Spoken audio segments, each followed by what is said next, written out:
The silent watchers Dr. Elena Vasquez pressed her palms against her tired eyes and looked at the data streams flowing across her monitors one more time. The Deep Space Observatory on Luna had been her home for 7 years, and in all that time, she had never seen readings like these.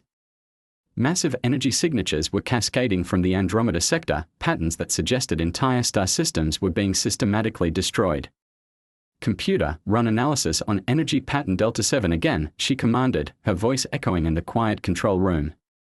The artificial intelligence processed her request within seconds, displaying the same impossible results. Whatever was happening in distant space was consuming stellar energy at rates that defied physics. Her colleague Dr. James Wright entered the observatory carrying 2 steaming cups of synthetic coffee. "Still chasing ghosts out there, Elena?" he asked with a tired smile. James had worked alongside her for 3 years, and he knew her obsession with deep space anomalies better than anyone. "These aren't ghosts, James. Look at this pattern." Elena pulled up a 3-dimensional hologram showing energy waves spreading across multiple star systems. "Something is methodically destroying entire worlds. The energy signatures suggest massive industrial consumption, like someone is strip mining planets on a galactic scale." James studied the data carefully. As a quantum physicist, he understood the implications better than most. "If this is real, Elena, then we are looking at a threat beyond anything humanity has ever imagined. But it's happening thousands of light years away. What could possibly reach Earth from that distance?" 12 billion miles away, Captain Marcus Chen was discovering that distance meant nothing to some threats. His deep space patrol vessel, the Determination, had been investigating unusual gravitational distortions near the Kuiper belt when his sensors detected something that shouldn't exist. "Captain, you need to see this," called out his navigation officer, Lieutenant Sarah Park. "We've got massive objects approaching from interstellar space." "They are big, sir. Really big." Marcus moved to the main display, his experienced eyes scanning the tactical readout. In his 15 years of commanding deep space patrols, he had seen asteroid clusters, rogue planets, and even the occasional comet from other star systems. But these objects were different. They moved with purpose, maintaining perfect formation, despite traveling at incredible speeds. Analysis, Lieutenant Park. "What are we looking at?" 12 vessels, each approximately 2 kilometers in length. They are decelerating from near-light speed using propulsion systems I can't identify. Their whole composition doesn't match anything in our databases, and they are broadcasting on frequencies we've never encountered. The communications officer, Ensign David Torres, looked up from his station with confusion written across his face. "Captain, I'm picking up transmissions, but they are not directed at us. It's like they are talking to each other in some kind of mathematical language." Marcus felt the familiar chill that came with encountering the unknown. Red alert. All hands to battle stations. Communications, try to establish contact. Let them know they've entered human space. Before Ensign Torres could respond, the alien ship suddenly changed course, moving directly toward the Determination. The lead vessel began broadcasting on standard human frequencies, and the voice that emerged from their speakers was unlike anything they had ever heard. "Human vessel, we request immediate audience with your command authority. We are Kalthani, refugees seeking sanctuary. Our worlds have been consumed by the Devourers, and we carry warnings for all organic life in this galaxy."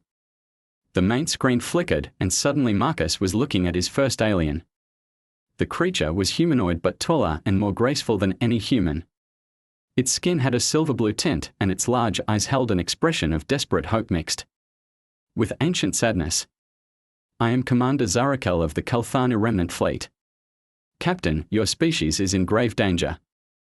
The machines that destroyed our civilization are spreading across the galaxy, consuming every world that harbors organic life.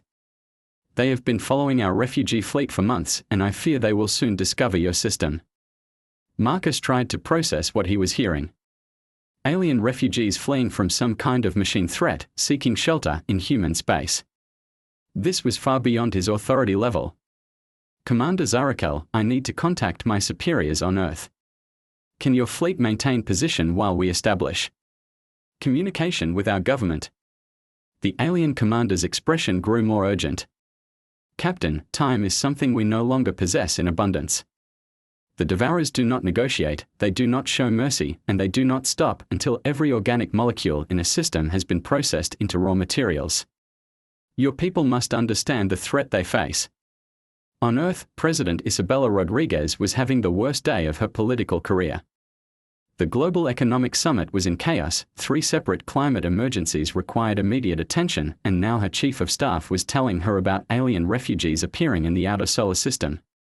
"Tell me again," slowly, President Rodriguez said, rubbing her temples as she sat in the Oval Office. "Aliens? In our solar system? Asking for asylum?" General Patricia Hayes, head of Earth Defense Command, spread holographic displays across the president's desk. 12 large vessels, confirmed alien origin.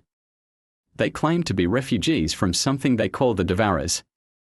Captain Chen's initial contact suggests they are seeking sanctuary while warning us about some kind of galactic threat.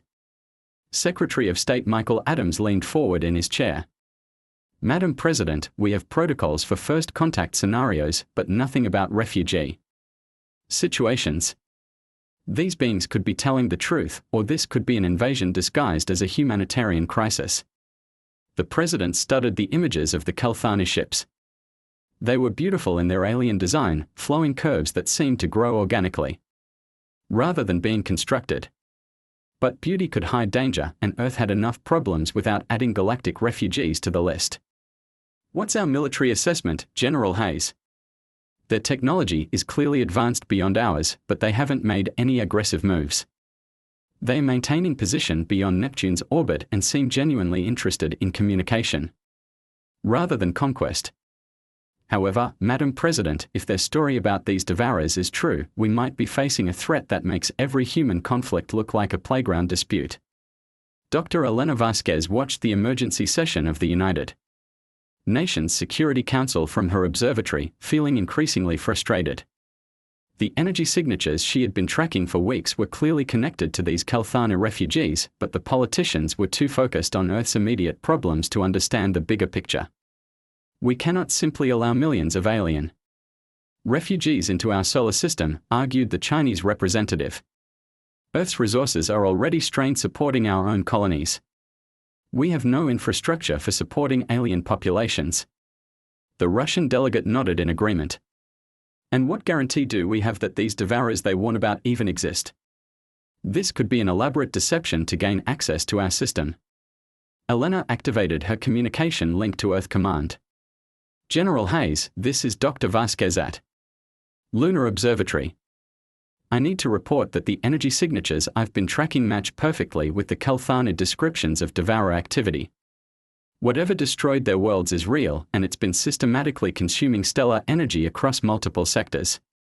Back on the Determination, Captain Marcus Chen was learning more about the threat humanity faced. Commander Zarakel had provided detailed records of the Devourer attacks, and what Marcus saw chilled him to the bone. The Devourers were not a species in any biological sense. They were self-replicating machines, possibly billions of years old, that viewed organic life as an inefficient use of planetary resources. They would arrive at a world, establish massive processing facilities, and systematically convert every living thing into raw materials for building more machines. "They consumed my homeworld in 18 days, Zarakel explained, her voice heavy with grief. 8 billion Kelthani reduced to processed minerals. Our greatest cities, our art, our history. All converted into construction materials for their fleet." Lieutenant Park studied the tactical data the Kelthani had provided. "Captain, according to this information, the Devourers have consumed over 300 worlds in the past 50 years. Their fleet grows stronger with every conquest." Marcus felt the weight of responsibility settling on his shoulders. Earth needed to know what was coming, but would anyone listen? "Commander Zarakel, how long before the Devourers follow your trail to this system?" Asterisk. The alien commander consulted a device that looked like flowing liquid metal. "Our best estimates suggest they are perhaps weeks behind us. Once they detect the energy signatures of your civilization, they will come. The Devourers have never encountered a world harboring organic life and chosen to spare it." 3 days later, the Global Security Council reached their decision. President Rodriguez announced it during a worldwide broadcast that would be remembered as one of history's most short-sighted moments. After careful consideration of all available information, the Earth government has decided that the alien refugee situation falls outside our sphere of responsibility. While we sympathize with the plight of the Kelthani people, Earth cannot risk becoming involved in conflicts between alien civilizations. The refugee fleet will be provided with basic supplies and directed to seek sanctuary elsewhere. Dr. Elena Vasquez threw her coffee cup at the wall of her observatory in frustration. Politicians who couldn't see beyond the next election cycle were condemning humanity to face an impossible threat alone. But she wasn't the only human who understood what was coming. Captain Marcus Chen received his orders to escort the Kelthani fleet to the edge of the solar system, but he couldn't shake the feeling that humanity was making a catastrophic mistake. Commander Zarakel accepted Earth's decision with the resigned sadness of someone who had seen too many worlds make the same choice. Captain Chen, I hope your species proves more adaptable than mine when the Devourers arrive. Perhaps your people's creativity will find solutions that we could not. As the Kelthani fleet prepared to depart, their long-range sensors detected something that froze the blood of every organic being in the solar system. Energy signatures were approaching from the direction they had fled, signatures that matched the Devourer harvesting fleets perfectly. Commander Zarakel's urgent transmission reached Earth within minutes. The Devourers have found us. They are perhaps 10 days away from your outer planets. Captain Chen, your people must prepare for war against an enemy that views your existence as a mistake to be corrected. Dr. Elena Vasquez watched her monitors as space itself seemed to darken with the approaching fleet. The energy signatures she had been tracking for months were now heading directly toward Earth, and humanity was about to learn that some wars could not be ignored, no matter how much distance you tried to put between yourself and the conflict. The war that Earth had refused to acknowledge was coming home, and this time, there would be nowhere to run. When Earth fights back, the first attack came at dawn on Mars. Colonial Administrator Jennifer Walsh was reviewing supply reports when the ground beneath New Phoenix colony began to shake. Through her office window, she watched in horror as geometric shapes descended from the Martian sky, their hulls darker than the space between stars. All colonists to emergency shelters immediately, she announced over the colony's communication system. This is not a drill. Unknown hostile forces are approaching the colony. The Devourer machines landed with mechanical precision, unfolding into massive processing units that began converting the red soil of Mars into something else entirely. Jennifer watched helplessly as the mining equipment humanity had spent decades installing was absorbed and transformed into alien technology within minutes. On Earth, President Rodriguez was finally understanding the magnitude of her mistake. General Hayes burst into the emergency session carrying reports from across the solar system. Madam President, we have confirmed attacks on Mars, Europa, and the asteroid mining stations. The enemy forces match exactly what the Kelthani refugees described. These Devourers are systematically destroying our outer colonies. The President stared at the tactical displays showing red markers where human settlements used to exist. How long do we have before they reach Earth? Based on their current pace, perhaps 72 hours. They are not rushing. They are being methodical, processing each location completely before moving to the next target. Dr. Elena Vasquez had abandoned her observatory and was now working directly with Earth Defense Command. Her deep space monitoring equipment was the only early warning system humanity possessed. General, I'm detecting energy signatures suggesting they are not just destroying our colonies.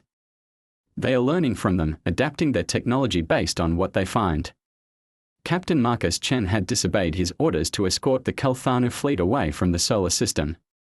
Instead, he had convinced Commander Zarakel to return and help humanity prepare for the coming battle. The determination now served as a communication hub between human and Kelthani forces. Commander, we need to know everything about how these machines fight, Marcus said urgently. What tactics worked against them? What weaknesses did you discover? Zarakel's expression was grim. Captain, that is the tragedy of the Devourer War. No tactics worked against them. They are perfect logical machines that calculate optimal responses to every strategy.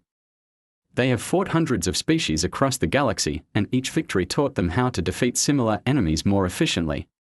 Lieutenant Sarah Park looked up from her tactical analysis. But Commander, with respect, your people and the others who fought them were probably trying to fight logically. Humans don't always fight logically. The Kelthani commander tilted her head, confused. I do not understand. How does one fight illogically? Military strategy requires calculated responses to enemy actions. Marcus smiled grimly. Sarah's right. Humans have a talent for doing things that don't make sense. It's gotten us into trouble throughout history, but it might be exactly what we need now. Admiral Rachel Stone had been called out of retirement to command Earth's combined fleet. At 65, she had led humanity through the colony wars and understood space combat better than anyone alive. But the enemy approaching Earth was unlike anything she had ever faced. What do we know about their fleet composition? She asked her staff officers aboard the flagship Unity. Commander David Park, Sarah's older brother, pulled up the intelligence reports. 37 confirmed vessels, each approximately 3 kilometers long. They appear to be self-sufficient factory ships capable of processing raw materials into additional machines. Their weapon systems are energy-based, precise, and incredibly powerful. And our fleet? 43 ships of various classes, plus 12 Kelthana vessels that Commander Zarakel has convinced to stay and fight. We are outnumbered in terms of firepower, but we have something they don't expect. Admiral Stone raised an eyebrow. Which is? Humans. And humans are unpredictable. Dr. Robert Kim, Earth's leading expert on artificial intelligence, had been working frantically to understand how the Devourer minds operated. Admiral, I think I've figured out their weakness. These machines think in patterns, calculating probabilities and optimal responses. But human behavior often defies probability. Explain. Every military AI in history has been designed to fight rational opponents who make logical decisions based on available information. But humans make decisions based on emotion, intuition, and sometimes pure stubbornness. We do things that make no strategic sense but somehow work anyway. Admiral Stone began to smile. So you're suggesting we fight them by not making sense? Exactly. We need to be so unpredictable that their calculation systems can't process our actions. The first human counterattack began with something no alien species had ever attempted against the Devourers, a practical joke. Captain Lisa Rodriguez, commanding the destroyer Defiance, approached a Devourer processing ship while broadcasting every comedy routine, music video, and viral internet meme in human history. The Devourer ship's analysis systems tried to process the incoming data stream and immediately became overloaded. Videos of cats playing keyboards, political satire, and absurdist humor created computational chaos in minds designed for pure logic. All ships, this is Admiral Stone. Begin Operation Chaos. Transmit everything random, illogical, and nonsensical we have. Let's see how these machines handle human culture. Across the human fleet, ships began broadcasting the entirety of human creative expression. Poetry that made no logical sense, music with deliberately random beats, art that existed purely to confuse and provoke. The electromagnetic spectrum filled with the beautiful chaos of human creativity. The Devourer fleet responded by trying to filter out the noise, but Commander Zarakel had provided crucial intelligence about their network systems. Captain Chen, the Devourers share information instantly across their entire fleet. If we can overload one ship's processing capacity, it affects all of them. Then let's give them something really confusing to think about, Marcus replied. All human vessels, prepare for combat maneuvers. Remember, if it makes sense, don't do it. The Battle of Earth began with the most unconventional space combat in galactic history. Human ships flew in patterns that violated every principle of military strategy. They accelerated when they should have decelerated, turned toward enemy fire instead of away from it, and used their weapons in ways that defied logic. Captain Rodriguez found herself in direct combat with a Devourer vessel 3 times the size of her destroyer. Instead of trying to outmaneuver the enemy ship, she flew directly at it while broadcasting a marathon of stand-up comedy routines. "Defiance, what are you doing?" came Admiral Stone's voice over the communication channel. "Something stupid, Admiral. And it's working." The Devourer ship's targeting systems couldn't predict where the Defiance would go next because Lisa's flight path made no mathematical sense. She was flying based on which comedy routine was playing, changing direction every time the audience laughed at a joke. Her weapons officer, Lieutenant Mark Johnson, had abandoned computer-assisted targeting entirely. "Captain, I'm aiming for parts of their ship that serve no strategic purpose, just because they look annoying." "Do it, Mark. Let's annoy them to death." The human tactic of controlled chaos began to spread throughout the battle. Kalthani ships, inspired by their human allies, started abandoning their own logical combat doctrines. Commander Zarakel found herself laughing for the first time since her world was destroyed as she watched human pilots perform maneuvers that should have been impossible. "All Kalthani vessels," she announced, "follow the human example. Fight with your hearts instead of your computers." The tide of battle began to turn when the Devourers encountered something they had never faced before: enemy forces that became more effective the less sense they made. Human engineers had modified their ships with deliberately inefficient systems that worked better when operated by intuition rather than logic. Dr. Elena Vasquez, monitoring the battle from Earth, noticed something remarkable in the energy readings. "Admiral Stone, the Devourer fleet is beginning to retreat. Their formation is breaking down." "How is that possible?" "We are still outnumbered. Their artificial intelligences are experiencing what I can only describe as electronic confusion. They are trying to process human behavior patterns and failing. It's like they are having mechanical nervous breakdowns." The breakthrough came when Captain Chen realized that the Devourer's greatest strength was also their greatest weakness. "Admiral, they are networked. Every ship shares information with every other ship. If we can feed them enough contradictory data, we might be able to crash their entire system." "What do you need, Captain?" "Every human ship needs to start doing something different. Not just random, but actively contradictory. We need to be so inconsistent that their logic systems can't handle it." The final phase of the battle became a symphony of beautiful chaos. Human ships began performing maneuvers that contradicted their own previous actions. Weapons were fired in patterns that made no sense. Communications channels filled with humans singing, joking, and sharing stories while fighting for their lives. The Devourer fleet, faced with enemies that became stronger the more illogical they became, experienced something unprecedented in their billion-year existence: system-wide failure. Their perfect logical minds, designed to process and counter every possible military strategy, simply shut down when confronted with opponents who fought with pure human creativity. One by one, the massive Devourer ships began withdrawing from the solar system. Their artificial intelligences, unable to process the paradox of enemies who won by losing and succeeded by failing, chose retreat over continued exposure to human chaos. Admiral Stone watched the enemy fleet disappear into interstellar space, hardly believing what had happened. "Did we just win a battle by confusing the enemy to death?" "It appears so, Admiral," replied Dr. Kim. "We've discovered something remarkable about human nature. Our ability to be unpredictable, to act on emotion and intuition rather than pure logic, isn't a weakness. It's a superpower." Commander Zarakel approached Captain Chen with something her species had lost hope of ever experiencing again: gratitude, mixed with genuine joy. "Captain, your people have accomplished something impossible.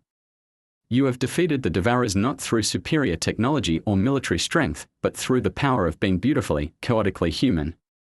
In the weeks that followed, Earth became something it had never been before: a sanctuary for refugee species fleeing the Devourer threat. The Kalthani were joined by survivors from dozens of other worlds, all seeking to learn the human secret of victorious chaos. Dr. Elena Vasquez established the first intergalactic refugee settlement on Luna, where beings from across the galaxy could study human culture and learn to fight with creativity rather than logic. President Rodriguez, humbled by her initial mistake, declared Earth a safe haven for all organic life fleeing the machine threat. "We may not be the strongest species in the galaxy," she announced during the dedication ceremony, "and we may not be the most logical. But we've learned that sometimes the best way to solve a problem is to think about it sideways, laugh at it, and then do something completely unexpected. Captain Marcus Chen, now promoted to Admiral and head of the new intergalactic defense force, looked out at the mixed fleet of human and alien vessels patrolling the solar system. Humanity had entered the galactic stage not as conquerors or diplomats, but as protectors and teachers of the most human trait of all, the courage to be illogical when logic isn't enough. The war that Earth had tried to ignore had made them heroes to species across the galaxy. And the machines that had conquered hundreds of worlds fled in confusion, unable to process the simple truth that sometimes the best way to win is to stop trying to make sense. In the end, humanity's greatest strength had always been their willingness to embrace the chaos of creativity, the beauty of contradiction, and the power of doing what felt right instead of what made sense. And now, that strength would protect not just Earth, but every organic life form brave enough to learn that sometimes the most logical thing to do is to stop being logical at all.